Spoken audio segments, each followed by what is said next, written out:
So I'm really excited to be here. I'm really excited what's happening here in Bellevue with the arts and technology. We know we all fit together. And so it's a great opportunity to talk to my colleagues, ask them some hard, tough questions. And right now my job, I've worked at 2 tech entertainment schools, Full Sail and Academy of Interactive Entertainment. So I've really been in the space where young people have been coming up the ranks with their dreams and their hopes and amazing energy and creative minds, many of them introverts, right? So it's been an opportunity to watch them grow. And the kids who graduated early on when I was just starting, they're now doing, global marketing at Snap or something. I've watched them grow up doing cool stuff. So I'm excited to be here. Right now I'm a recruiter at GG Locators. We're tiny, all we recruit for are game studios. Some esports, a lot of XR companies, a lot of startups with blockchain. So my day is just, all I do is that. Now, for my esteemed colleagues over here, Camille and Miguel, why don't you introduce yourself, tell us what you do, the current roles you play at your respective jobs. Yeah. Okay. All right, thanks for coming. My name is Camille Laganza, and I'm an artistic recruiter at Netflix Animation Studio. I'm based out of Seattle here at my house, because there's no office. And I have been in recruiting for several years. Prior to that, I was in animated film production for about 20 years at different studios like Pixar, Warner Brothers, DreamWorks, etc. So I was recruiting for adult animation until this past week, and now I'm moving over to feature animation again at Netflix. So that's me. Yeah. Well, my name is Miguel Calderon. I've been recruiting for about 20 years. I've recruited for many different industries, from gaming, aerospace, oil and gas, mining, but I think my favorite ones have been the gaming and aerospace, because they're so similar. In the aerospace industry, you're playing with real physics, and in games, you're trying to mimic physics. So it's very, very, very unique fields. I think I like those fields the most. Right now, I'm recruiting for Netflix. I recruit for our games platform. So if you don't know, we have games in our Netflix platform. Check them out in your mobile applications. But I support the gaming platform, so we're building the ecosystem. We're hiring engineers to Android engineers, iOS engineers to build the ecosystem for the games, and also to build the dashboards that the developers need to build the games that are going to be successful for Netflix, and also share the learning lessons from other studios to share with the next studios that we're bringing on to Netflix. So it's very exciting to be a part of that initiative, that something new for Netflix, which is games. And we started with DVDs, like the sign said. So we're excited to be in this adventure. I'm excited to be here with you guys too. Thanks. And you started talking about what I was hoping we'd flow into on the next bullet point that I can read. So you both have kind of different, you both work at Netflix, but you both have very different roles that you're recruiting for. So can you give everybody an idea of what kind of roles are in? So you go back and start and give us the iOS and all the roles that you recruit for. Yeah, absolutely. So right now I am actually recruiting for a couple of ecosystem engineers. They're building the platform, so individuals that are working with APIs, SDKs, building the software for the developers that are building the games. We're so new at games right now at Netflix that we're really looking for those individuals that are passionate about just making creative stories. Right now, as a matter of fact, I have a couple of positions with requirements of like 1 to 2 years of experience, that we're looking for early in career, people that we can mentor, people that are excited, because we know that the next big idea is going to come from our people like you. So I love hearing that. And for animation, we have a variety of roles. There's a lot of artistic roles, everything from storyboard artists, directors, art directors, color stylists, production roles like production coordinators, production supervisors, and then a lot of CG roles that do have some crossover with gaming, some animators, technical directors, things like that. So it's a wide variety, but there definitely is, I think, crossover between the gaming and animation space. Yeah, right, that's, yeah. I was also going to add that we also build our new games studios where we're just building games. So we have also studios like Night School Studio that we just acquired about a year ago, Boss Fight Entertainment, another gaming studio, Next Games in Finland as well, and many more that I can't talk about, but there is a lot of stuff coming down the pipeline, and it's just to show that, we're really invested in this, and we're looking at all areas of creativity to bring to Netflix. I love hearing that. Yeah, Finland, they're hopping with the game world, aren't they? And one quick thing, did you guys know there's about 220 game studios here in Seattle and Bellevue? Wow. Pretty hot. And those probably aren't even all the ones we know about. Okay, so where do you find candidates? How many applications come through the Netflix website? I can't even imagine. And are you passively sourcing? And what about places like ArtStation or even Instagram, which I've heard you say before?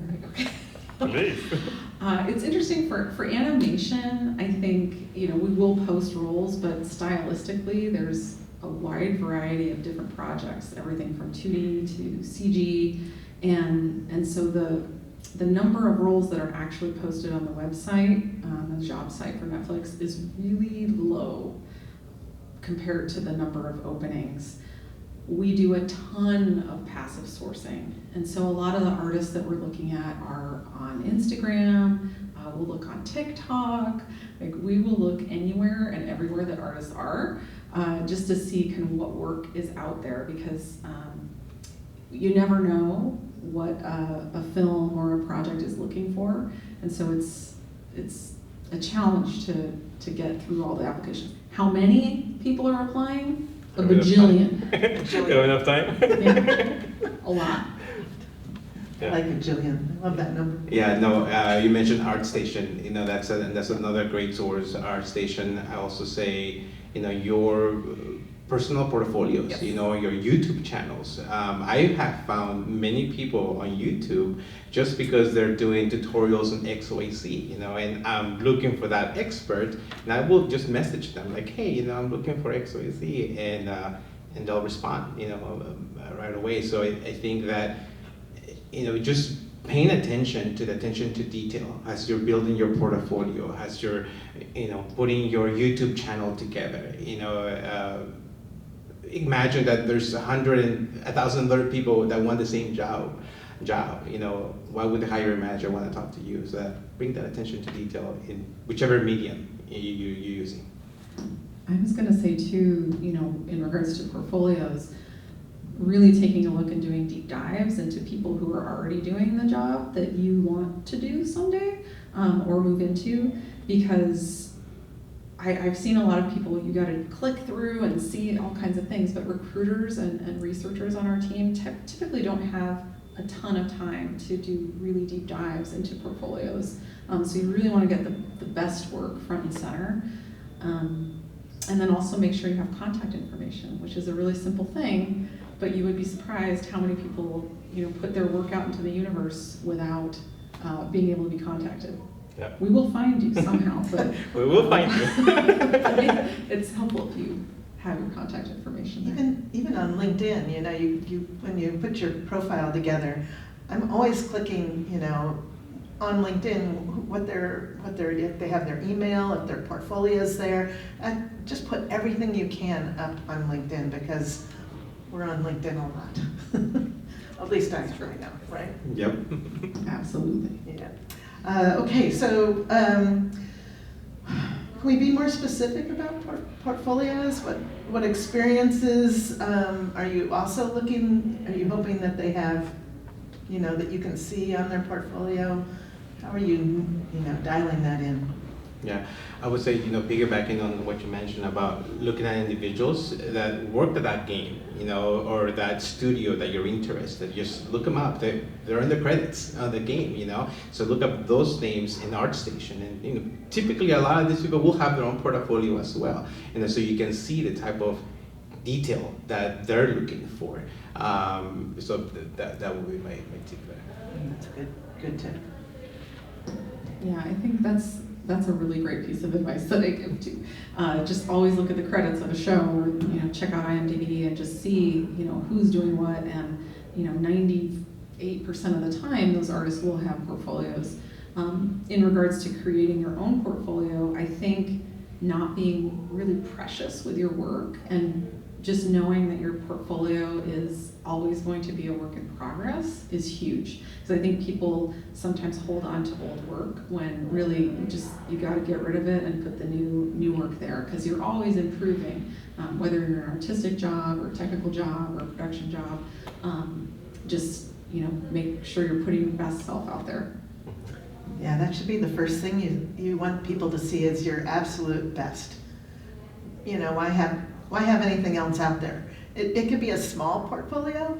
It doesn't have to be a big, long, your whole life portfolio. Just put your really best couple pieces, so that really ignites everybody's, excitement when they go, oh, look at this. Okay, let's talk about resumes. What do you suggest they do to build out maybe a strong resume? Or what do you see in strong resumes?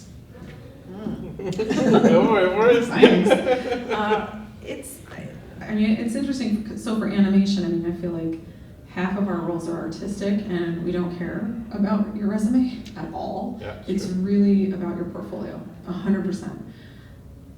The other half, maybe for production jobs or technical jobs, we are looking at your experience. What kinds of programs do you know? Do you have, if it's a production role, do you have experience with Excel? Do you have experience with, it's not called Shotgun, what is it called? It's a tracking software, but they changed the name. Do you have experience with Photoshop? What kinds of skills have you learned? And have you had any internship experience? Have you had any volunteer experience with different organizations? So, there are a lot of ways you can expose yourself to this industry without actually having a job. Yeah. I would say also be very intentional on your resume. Make sure that you talk about the projects that you worked on, even passionate things that you're just passionate about, that might be related to the job as well. And really make a section under each project, your accomplishment, what tools you use. And it's okay to repeat the tools that you use from one project to another, because as a recruiter, we can say, well, when was the last time you used Photoshop, or Unreal? Was it yesterday or was it 2 years ago? So if you mention it on your resume, well, I did it here and I did it there and I did it there as well, the recruiters and the managers have an idea of like, okay, yeah, this person is obviously interested on Unity or Unreal or whatnot. So just mention the tools at each project that you've accomplished, and just a couple of bullet points on your accomplishments. I was the one that figured out X. I was the one that came up with X idea and we executed it. Even though if it didn't come to realization or production, you at least were the one that came up with that idea. So managers, recruiters are looking for initiative, and you taking ownership, leadership, that's initiative. Yeah, resumes, you have to spend a lot of time with them, but really people barely look at them when they finally get them, right? But you still need to have a solid one. And I always recommend making sure all those skills, your Maya, your Photoshop, are all bullet pointed up at the top. And everything else, make sure there's live links that and test them out every time you send your resume out. Make sure that live link goes to LinkedIn, goes to ArtStation, goes to any of the things that you've built. So live links are important, and your skills. Everything else is important, but everybody's looking at it pretty fast. Yeah. what I will also add is that I'm a strong believer that you should customize your resume for the job that you're applying for. So if the job description is asking for a particular skill set and you did that maybe on the second job or second project, well, find a way to highlight at the beginning of your resume. Research shows that you gotta capture the hiring manager's attention within 15 seconds of reading your resume. So do that to yourself.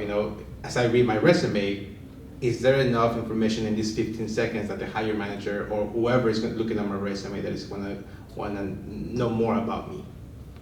What about cover letters? I think cover letters is dependent on the job that you're applying for. A lot of the jobs that I recruit for, managers don't look at cover letters, but if you're applying for an artistic job, I think a cover letter goes a long way. Yeah, we don't look at them either. Okay, well, there you go. Right, I work with a lot of studios and nobody ever asks for cover letters. Yeah. So put your energy into your portfolio, your resume, and, connecting with people that are doing what you want to do. I get really passionate about that part. But let's talk about the interview process. What can candidates do to be ready for interviewing, and any tips and ideas you have about the interview process? Practice. Yeah, that's all you gotta do. Practice your answers. Make sure that you come fully prepared. Make sure you read the culture of that company. Make sure you know their background of the people that you're talking to. Every professional should have a LinkedIn landing page, so you should be able to look them up. And just practice. Know their background of the individual that you're interviewing, so you can have some commonalities. Like, oh, I see that you worked at Microsoft or whatever that was. It shows that you did your research. That you did your homework. But practice in front of the mirror. Practice your answers. Practice to see how you're coming off, especially in this day and age where you're looking at a camera and you're not being in person when you're doing a portfolio review. You're doing a portfolio review. If you don't have a dual screen, you might not even have the opportunity to look at the people's reaction as you're presenting. So practice your answers. You have limited time with the business, so practice your answers. Take pauses, and make it a conversation instead of like, this is all I did, and 100 miles an hour, and like, okay, do you have any questions? Make it a conversation. And I would say also, know how to pitch yourself. Who are you, and what do you want to do? What is your story? Because if you can tell the story of your career and of yourself, you're going to be able to sell yourself to that recruiter and to that company. In regards to the actual interview itself, I think, Miguel had really good points. I think also just being curious about the role, being curious about the company, and coming prepared with questions, and knowing that an interview is a two-way street. It's not just the company interviewing you, it's also you seeing if you're going to be a good fit for that company, if that company is going to be where you want to be. One of the worst things you can do when they ask you, do you have any questions, is say no. Just message me, man. I have a toolbox full of questions that may or may not apply to an interview, but they always help you think through. Because you want to be able to interview them. It's part of the job. But let me step back. When you are reading the job description, think of what your superpowers, what your strengths can add to that job description, and maybe put those in bullet points. And instead of in a cover letter, I always send our clients what the superpowers and bullet points are for our candidates. So, and it helps you narrow down what your strengths are for that job. So make sure you think about yourself as your superpowers. You got it. Yeah, and some of the questions that I would ask at the end of the interview would be things about the project. If you were to hire me, what would be the immediate project that you have me work on? What are the areas of concern that you guys are working on? Make the manager see you in this position, so they can tell you, well, you could probably work on this, and maybe you have some experience that you can talk about. in relevance to what, because of that question. And also, In regards to the actual job description in a posting, nobody's ever 100%. Like that is the ideal candidate. However, that person doesn't really exist in the world probably. So if you look at something and you fit, 70 to 80% of those requirements, go for it. I think a lot of people hold themselves back and don't apply for jobs or don't reach out about jobs because they think, oh, I don't fit all of these things. So they're missing out, and the company's missing out. Yeah. Yes, one of the questions I always want to hear, I want to ask, how does the team communicate? How often do they communicate? Because to me, it's all a team project. If you're working on a game, it's a team. And so I want to hear, how often do they connect? So many people are remote. What is their communication like, and how active are they on that? And that really can give you a good understanding of if it's a team you want to work with. If you like to over communicate like I do, you might want to hear that they meet. They do a scrum. You all know what scrum is. They do a scrum a stand up every day or every week or whatever. Anyway, that's an important question. Yeah. We can go on and on about this. I know. All day. Yeah. Okay. So, what advice do you have for someone who wants to get in the game and entertainment industry that is so competitive? Do you have any tips? I would say continue to connect, grow your network, build your LinkedIn profile. That's going to be the first stop for any recruiter, for any hiring manager. That's your storefront. What are you selling? You're selling your skills. You're selling like, why should you hire me? So really work on that LinkedIn profile, because that's where most recruiters and managers are going to land first. Second, I would say make connections, grow your network. There is hundreds of thousands of groups in LinkedIn. Join the groups. Join as many groups that are relevant to you, because when we do a search, if we have a group in common, the likelihood of you populated on the Boolean search, it's a lot higher because we have a group in common than if we didn't have anything in common. So add groups to your LinkedIn profile. Find out who's the recruiter at Epic. Find out who's the recruiter at Unreal. At Unity, and just send a connection. Just you don't have to say, hey, you don't have to ask for a job. Just say, hey, just wanted to reach out and connect. That's it. Yeah, and I think if along those lines, following recruiters on LinkedIn, following recruiters on Instagram, anywhere that recruiters are, I think there are a lot of opportunities that are promoted online, especially now, that anybody can partake in. And so they're free, they could be classes, they could be talks, and they're all educational. And so I think, I know for Netflix anyway, we've done all kinds of talks throughout the pandemic that we've just kind of blasted out there into the world. And then there's also events locally. I mean, gaming you can speak to, but I know for animation, like I went to Emerald City Comic-Con and connected with all the artists on the artist floor. There's Spark in Vancouver, there's Rose City Comic-Con, so you never know where you're gonna find people, but the more you network, like Miguel said, the more you're growing that and just making those connections. So, I mean, we all met, through networking, Yeah. So there you go. Yeah, I would say GDC, which is our biggest gaming conference. We're just there this year. Just make the investment of going out there and just connecting, because there's so many studios, there's so many people out there. And even when I was there, I remember running into Unity, and Unity had a t-shirt that said, "We're hiring, talk to me," so they were just walking around the floor just saying like, "We're hiring," so just making that your network stronger. There's organizations like, I don't know what the animation ones would be, but for gaming, International Game Developers Association, IGDA, we have a really active community here in Seattle. And they offer grants to help support and great things to help students go to things like GDC conferences that are really, and they also have a mentoring program.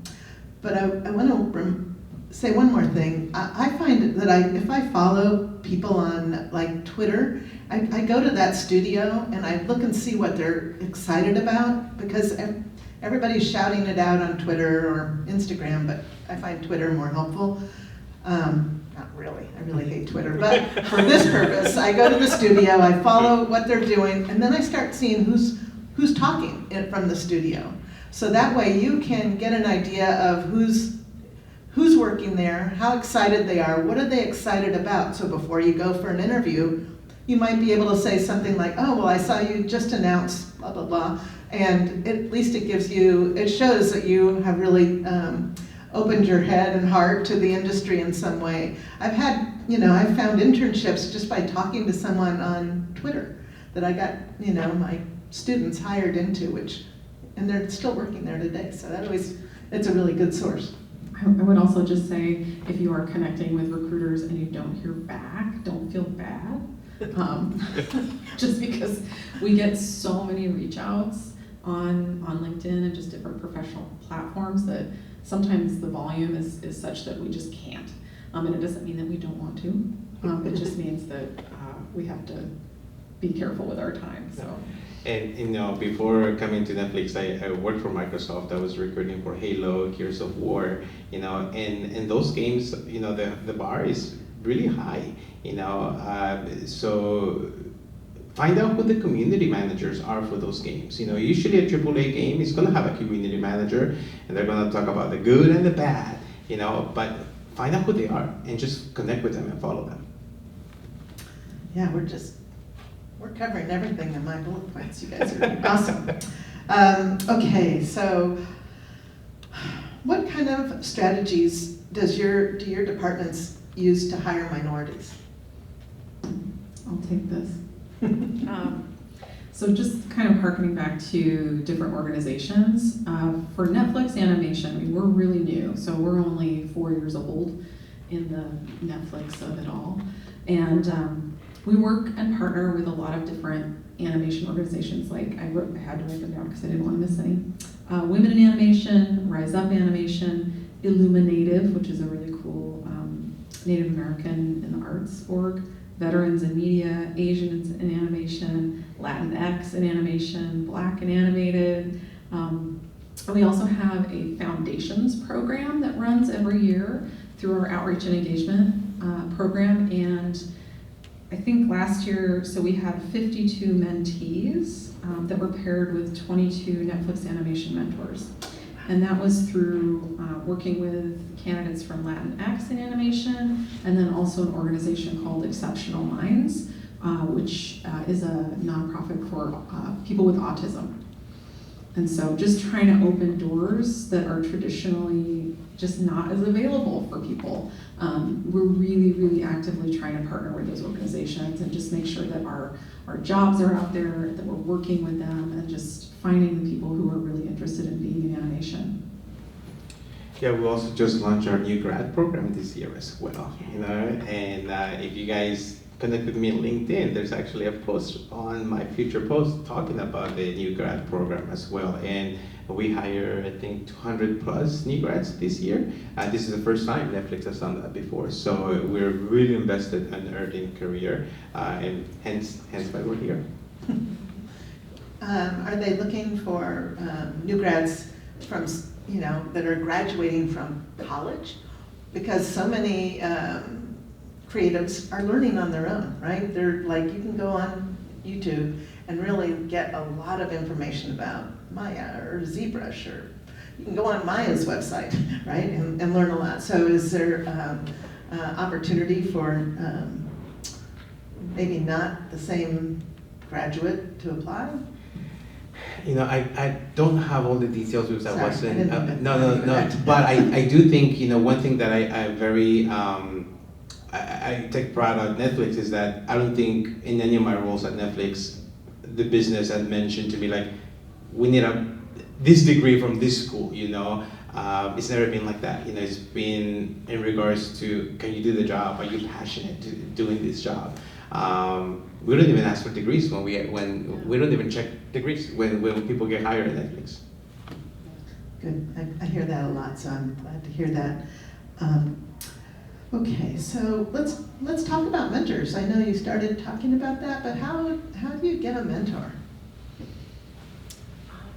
Again, I think if you can get involved in different organizations, that opens a door and a pathway to finding mentorship. I know for myself, I'm doing a mentorship program this fall through Women in Animation, and the program that I'm running is for people who have stepped away from the industry, whether it's for family or personal reasons or illness or whatever, and they want to get back in.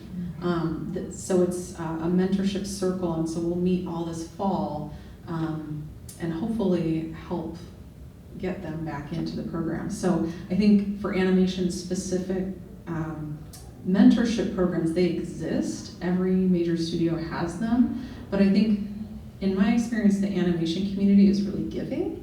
And so if you reach out to people and you ask for advice, or if you ask for someone to look at your portfolio or your resume, a lot of times they will answer you and they will give you that advice. And so I think if you are willing to put yourself out there, people will help you.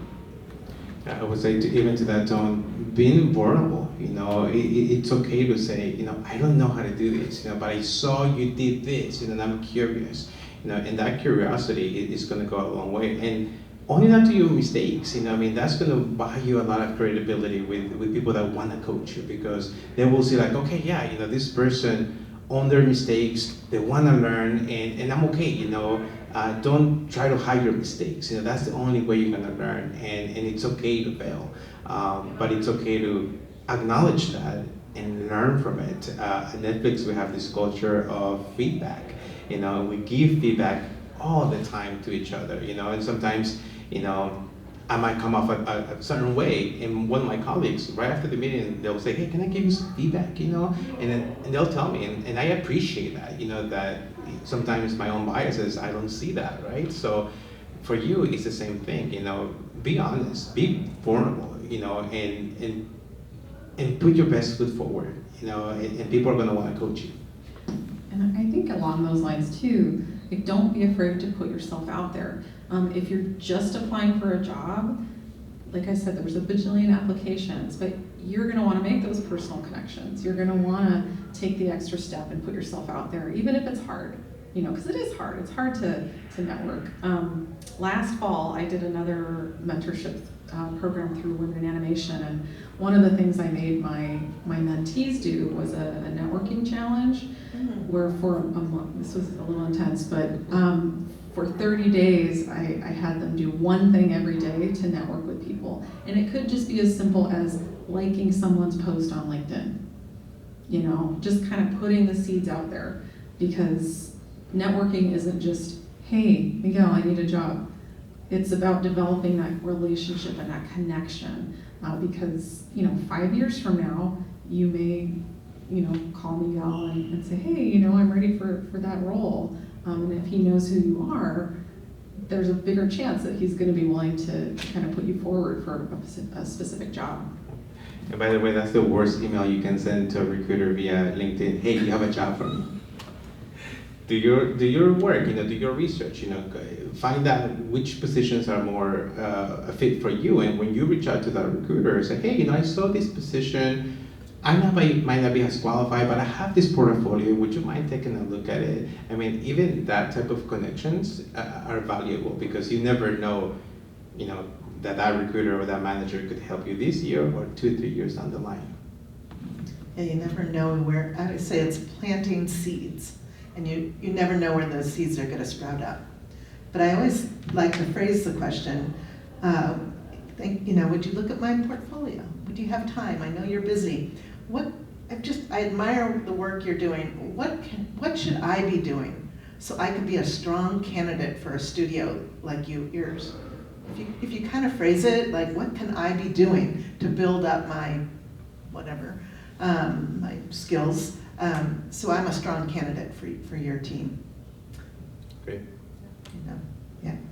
These guys are awesome, aren't they? All right, so let's see. Well, and my last bullet point was really, what piece of advice can you share with students or juniors or, you know, up and coming people that are interested in getting into this field? Where do you start?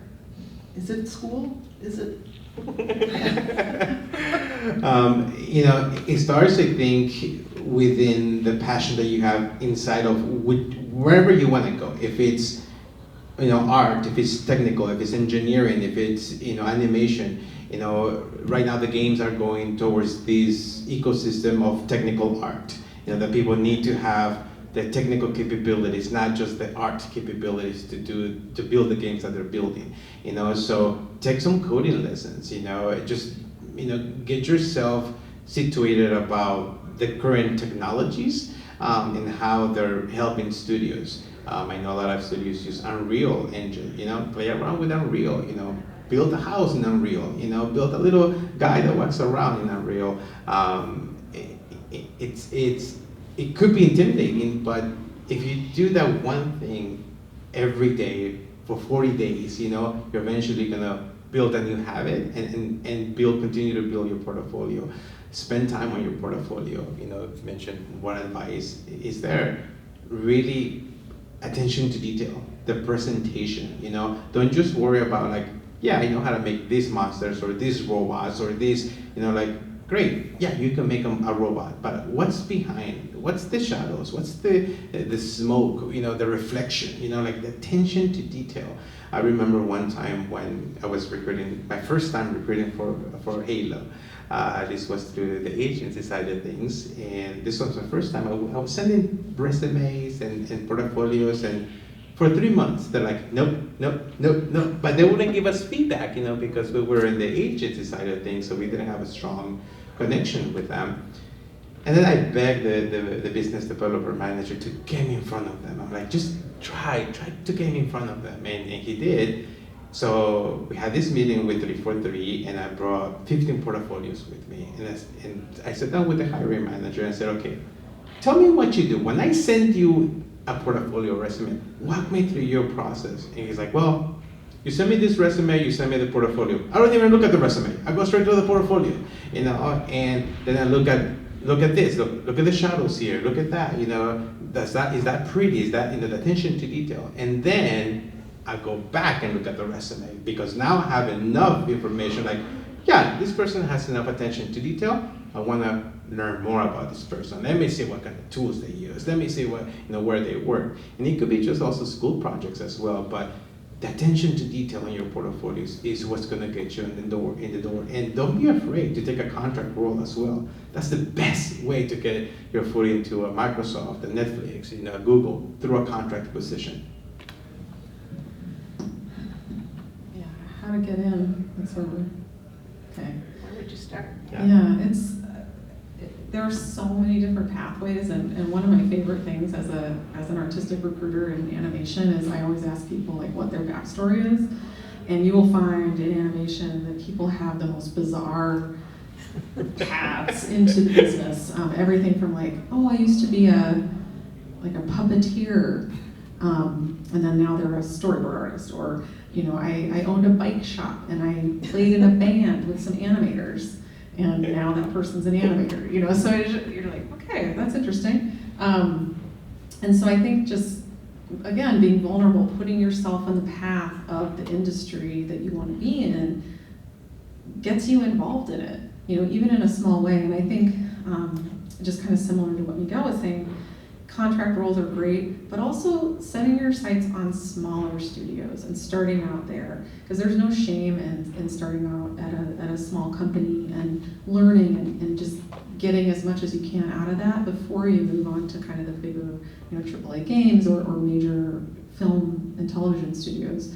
I think I get a lot of reach outs from young people who are like, okay, I'm graduating in May, I'm gonna be a showrunner. Are there any jobs? And I'm like, yo,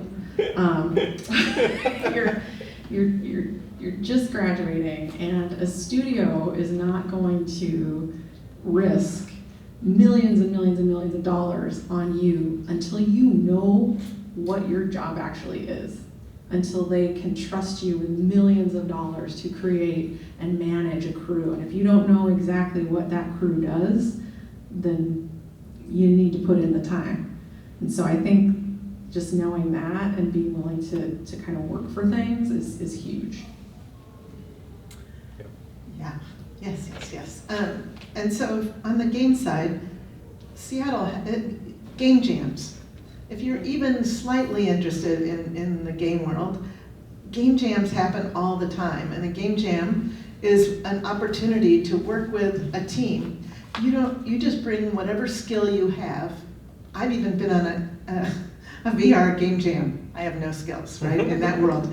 But it gave me an opportunity to work with a team, watching how the pipeline goes. And it can be the smallest game, a start, a middle, and an end.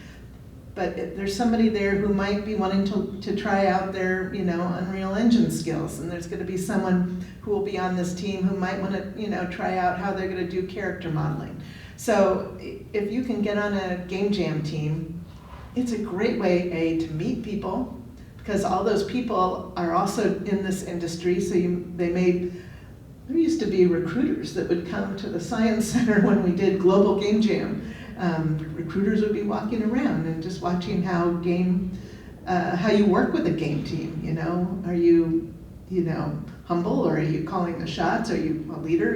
Anything. But it gives you an opportunity to build a game, and always you can use those as live links on your resume to show that you understand what it takes to work with all the designer and the animator, to work with the whole group. Because that's really something that they like to see too. I would say also with the smaller studios, our first acquisition at Netflix was Night School Studios, and they had 21 people when we acquired them, and we helped them grow. I think they're like up to 30 right now, but even a small studio like this, where they're making a very, very popular game with Oxenfree, very narrative-like. It's not a AAA, but it's a narrative game. It's kind of like you choose your own story type of deal, and even smaller studios like that, to get the practice, it's gonna go a long way. And when you find out if that small studio is hiring, just do some research. Who's the hiring manager? Typically, the hiring managers will share the job description in LinkedIn because we tell them to, and if they don't, we break their knees. But it's true. If you do your research, typically you will find who the hiring manager is, so you can send them a quick email, and that shows initiative, that you took the time to do the research instead of just applying and just pray that somebody will get back to you, but you go in there beyond the Call of Duty of saying, hey, I saw that you're the hiring manager for this position, I'm interested, but just making those introductions, I think is going to go a long way. I was also going to say, even if you're in a role that you're happy in and a recruiter reaches out to you, take the call. Yes. Yeah, because you never know. Again, it's planting the seeds. It's creating that relationship with a person who might be able to open a door for you later on. I just think, just go for it. Have the conversation. Because also, maybe it's not you that takes that job. Maybe you know someone. And again, it's all about networking. It's all about connection and helping people out. So. Yeah, planting seeds. 2 websites that you might want to take note of. GameDevMap.com. That's like, it's been around forever. It has a map of the whole globe and little dots. It's kind of old-looking website. But when you click on the Seattle dot, for example, it'll have a list of all the studios, as many as they keep track of, which is quite a few. And then you can click on those studios and it'll bring you right to that studio website. So that's a really good research tool for that. And another great website, if you're just starting out, or you're kind of just, trying to figure out what kind of jobs are out there, is workwithindies.com. Workwithindies.com. He lives here, the guy that started that. He worked at Amazon, he worked at Zynga, and he was brilliant to start this website, and they have a great Discord channel. Have we talked about Discord? Discord, yeah. And so I would, if I were you and you're interested, just go check out the jobs that they have.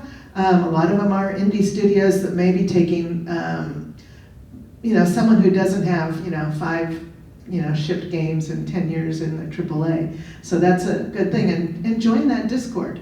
There's a lot of conversations that happen on Discord. So Discord's a great networking place. Yeah. What do you guys do on Netflix on Discord? Yeah, so in Discord, I think I don't think we do a lot in Discord, but I think more for gaming. I think overall you can find the community managers there as well. They're involved. Typically a lot of the Discord people also are developers as well. And you can probably look up their screen name and find out where their GitHub. And find out what is it that they work on as well. And if you are going into the technical side of things, be active on those websites like GitHub, because people do look at those websites, they're like, how many contributions did you do? Are you really active? If you're more in the artistic side, like just have a more broad examples of your work and not just plans or not just, one thing, but have multiple things that can show that, if the business wants you to do X, you can do it. If they want you to move on and move something else, you're gonna be able to do that instead of like, I just want to build robots, and like, okay, well, you can't be too specific, So the breadth of experience is gonna help you as well. I'm on Discord. I'm on all kinds of I things. know. I'm like a secret phantom in all these places. So Right, well, there's a Unity Discord, there's an Unreal Discord. there's storyboarding Discords. Yeah. There's I was just thinking of Apex. in a couple of weeks for animation specifically, there's an expo called Lightbox Expo that happens in Pasadena, and so there's Lightbox Discords for all kinds of things, and then another event that we go to is CTN Expo, which is in November, also in Burbank. But yeah, that also has a Discord that you can join.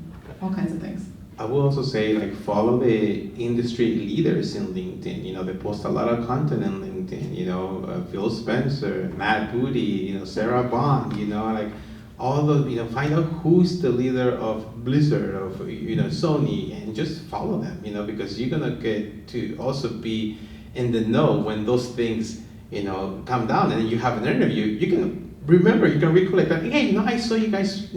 I just acquired, Blizzard or whatever, and be able to have a conversation about it. Yeah, some studios, when I've gone to interview, they want to know if you've played their game. I'm not a gamer, so I haven't usually played their game, but I can always look up on YouTube and watch, what the theme, what the art style is, and get a good idea.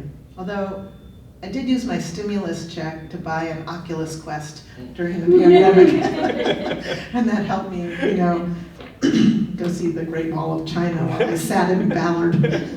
Yeah, I would say that if you're interviewing for a studio, play their game. Make sure you play their game. I will say, I worked in production at 343 on Halo Infinite. I am awful, and they asked people to play test the game, and I went once, and they didn't ask me to come back. You're the buddy show, huh? Sorry. It's like, no, we don't Well, need I'm Camille. Well, I want to make sure we have time to ask questions, or you guys have any questions? I know the three of us can probably go out for a drink and talk this all night long. Yeah.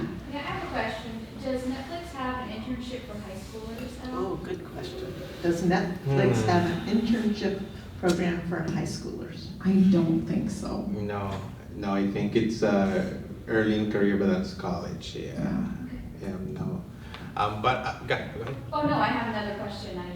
Yeah. Okay, my other question is, you mentioned that there's all these communities that help marginalized groups. What exactly does that look like? So do you reach out to people? Do they actually get connected with a mentor? Do they get scholarships? I'm just curious in specifics of what that entails.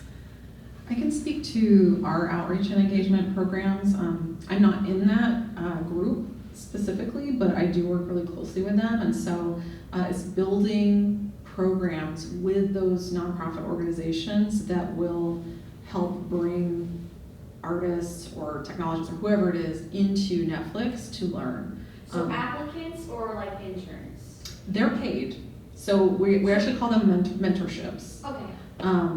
So everything is paid, but generally it depends on if there's a spot on a show, if they budgeted for a specific role, and then also how many mentors have made their time available. So we're doing a program now with Black and Animated, and so they're building a program actively with that organization and making sure we're working closely to get their participants through. So the organization so these kind of organizations that you mentioned are actually like looking for ways to offer jobs to people.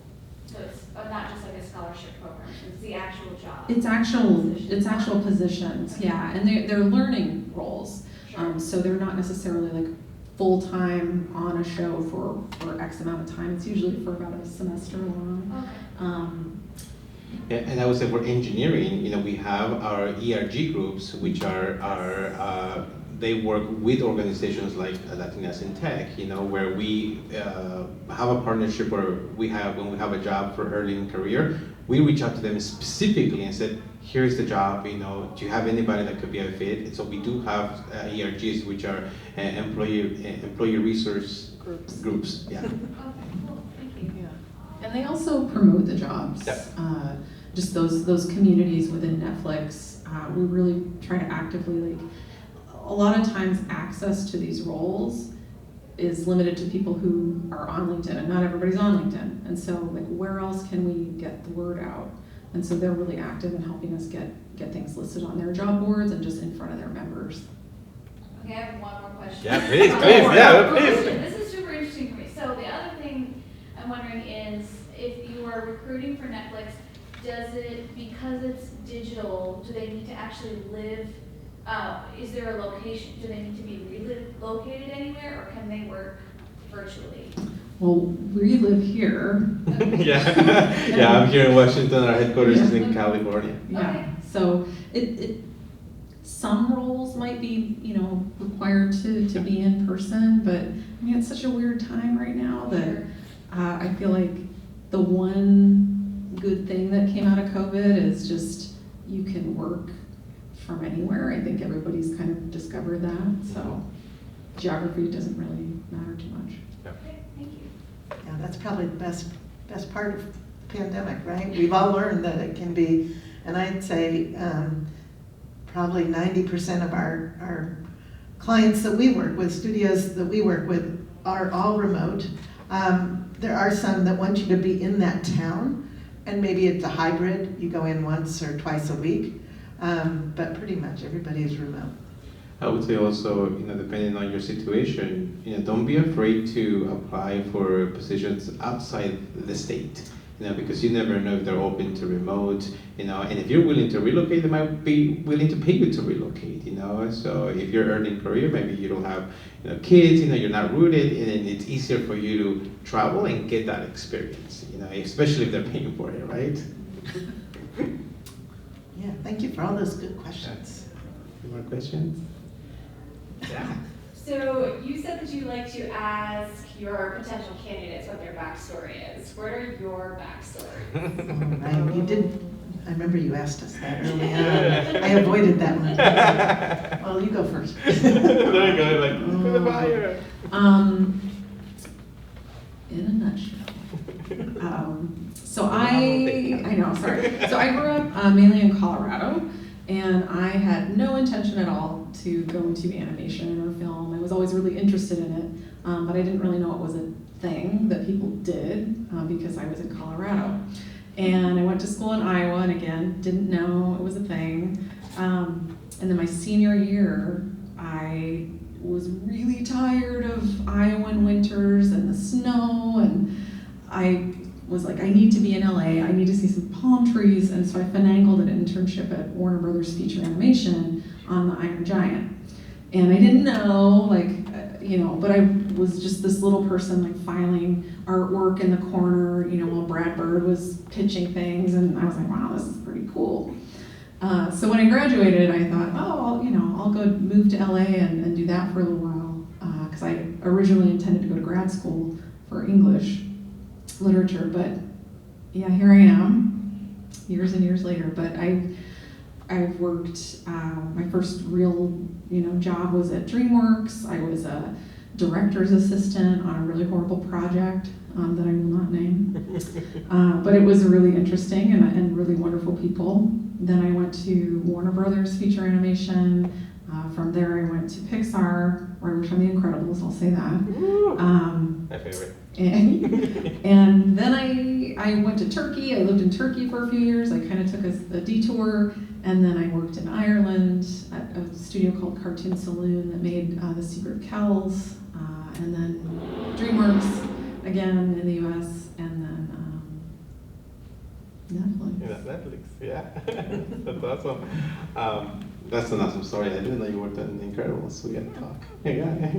She's nothing, incredible. nothing. Just it's nothing. Yeah. So I'm originally from Mexico City. I immigrated here when I was 11 years old, and I lived in Illinois for most of my life. And around 2000, so I've been recruiting for about 20 years now. So around 2000 or so, Y2K, for those that remember Y2K, it was a really odd time, and I remember just going into a employment agency and applying for a job, and I remember one of the ladies there mentioned if I would be interested in working inside the recruiting agency, which I never thought of.